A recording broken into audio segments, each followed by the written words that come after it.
ICC world cup में Pakistan team आज अहम तरीन मैच इंग्लैंड से खेलेगी। पाकिस्तान को सेमीफाइनल में पहुंचने के लिए मैच 288 रन के मार्जिन से जीतना है। पहले बैटिंग करना मददगार हो सकता है। अगर पाकिस्तान 400 रन बना ले तो इंग्लैंड को काबू करने के लिए बॉलर्स के पास 112 रन का मार्जिन होगा। हदफ का ताक़ुब करना पड़ गया तो 50 रन का हदफ भी 18 से कम गेंदों पर हासिल करना होगा। कप्तान और कौम को फ़खर जमान से उम्मीद है। बाबर आजम कहते हैं अगर फ़खर 20-30 ओवर्स तक खेल गए तो हम मतलूबा रन रेट हासिल कर सकते हैं। पंजाब के निगरान वज़ीर आला मोहसिन नकवी ने लाहौर में स्मॉग लॉकडाउन खत्म करने का ऐलान कर दिया। सोशल मीडिया पर बयान में कहा है कि बारिश के बाद लाहौर में आबो हवा का मयार बेहतर हुआ है। माहिरीन और महकमे माहौलियात पंजाब के मशवरे से ये फैसला किया गया है। आज मार्केटें खुलेंगी और रेस्टोरेंट शाम 6 बजे के बाद तक अपना काम जारी रख सकते हैं।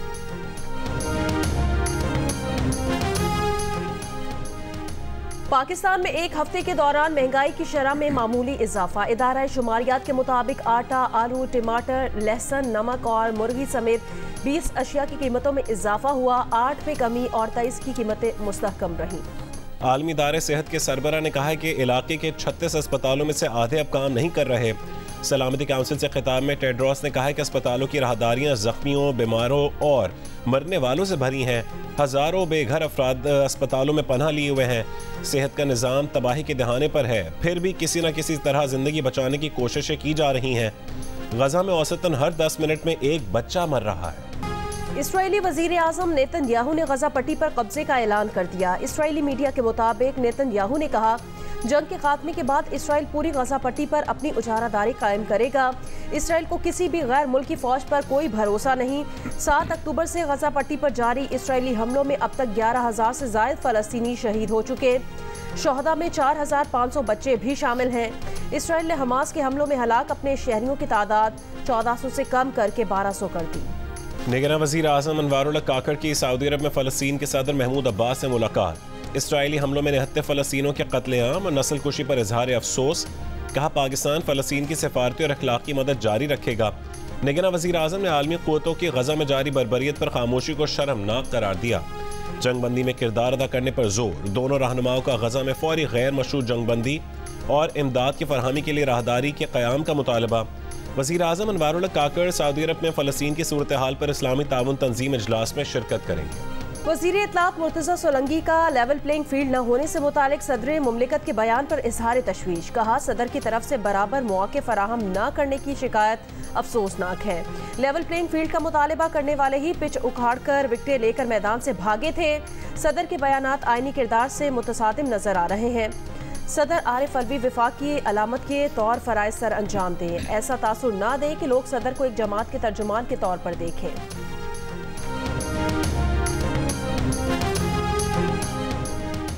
जनरल बाजवा ने हमें बुलाकर कहा था कि तहरीक-ए-अदम-ए-एतमाद वापस ले लें, हम इलेक्शन करवाते हैं। जनरल बाजवा का पैगाम आया था कि हम न्यूट्रल हैं। उसी न्यूट्रल सूरत हाल में हम कामयाब हुए।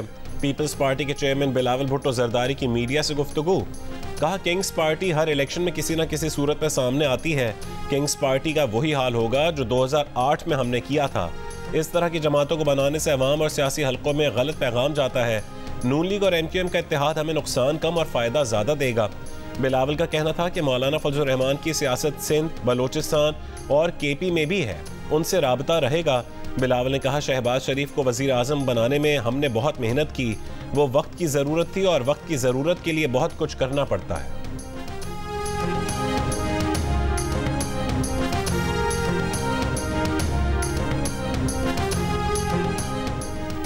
तहरीक इंसाफ की कोर कमेटी ने इजलास में कहा इंतखाबात की तारीख के बाद PTI के खिलाफ रियासती इंतकाम में शिद्दत आई है। कोर कमेटी ने मुतालबा किया है कि अली नवाज अवान समेत तमाम अफराद को बाजियाब और जेर हिरासत अफराद को रिहा किया जाए। चेयरमैन PTI पर जेल में मुकदमा चलाने की बजाय साइफर ट्रायल को मामूल की अदालत में मुंतकिल किया जाए।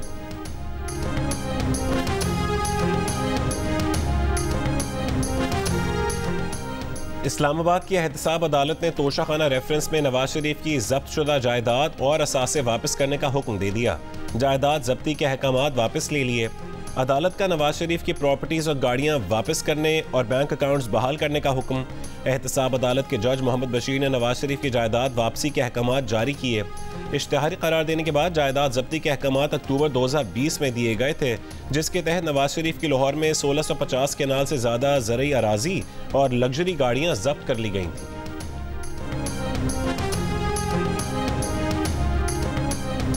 ये जो मोहम्मद बिन सलमान की मशहूरी ज़माना घड़ी है और जो बाकी तहाइफ है, इसकी क्या हकीकत है? मुझे बेगम साहिबा ने कोई 30 मिलियन के करीब पैसे दिए कैश, मतलब 3 करोड़ रुपए कैश।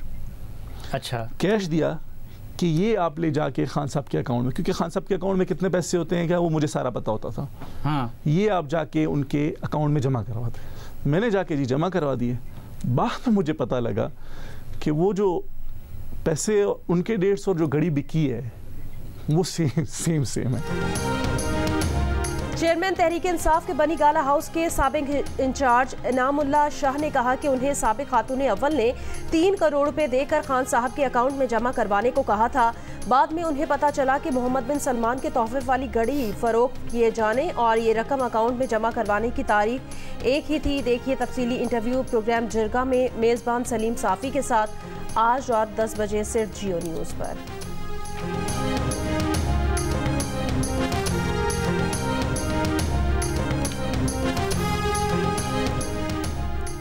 नैब ने साबिक वफाकी वजीर फवाद चौधरी को 13 नवंबर को तलब कर लिया। फवाद चौधरी को ड्यूल कैरिजवे में इख्तियारात के नाजायज़ फ़ायदा उठाने पर तलब किया गया। पिंड दादन खान जेहलम ड्यूल कैरिजवे मंसूबा फवाद चौधरी ने मंजूर करवाया था। नून लीगी वफ्द की आज शाम कराची आमद मुतवक्के। GDA क़यादत से मुलाकात का इम्कान। ज़राए का कहना है अयाज सादिक और ख्वाजा साद रफ़ीक इतवार की दोपहर बहादुराबाद मरकज़ में MQM क़यादत से मुलाकात करेंगे। इंतखाबी इत्तेहाद समेत दीगर उमूर ज़ेर गौर आएंगे। कराची के इलाके सोहराब गोट में गैर कानूनी तौर पर मुकीम गैर मुल्कियों के खिलाफ क्रैक डाउन।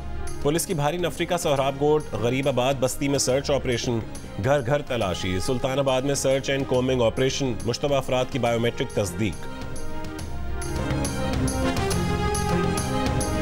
गैर कानूनी मुकीम गैर मुल्कियों की वापसी का अमल जारी। महकमा दाखिला KPK के मुताबिक जुम्मे को तोरखम बॉर्डर से मजीद 3605 अफगान वतन वापस गए। अब तक 2,08,000 गैर कानूनी गैर मुल्की वतन वापस जा चुके हैं। कराची में कत्ल किए गए हैदराबाद के online taxi driver Shahzeb case की तफ्तीश जारी। पुलिस के मुताबिक शाहजेब की गाड़ी कराची आते हुए रास्ते में एक होटल पर रुकी थी। वक़ूए से एक की चेन मिली है जो उसी होटल की है जिसमें शाहजेब ने अपने घर की चाबी डाली थी। होटल स्टाफ से पूछगछ शाहजेब हैदराबाद से सवारी लेकर कोरंगी पहुंचा था। लाश सफूरा चौरंगी के करीब से मिली थी।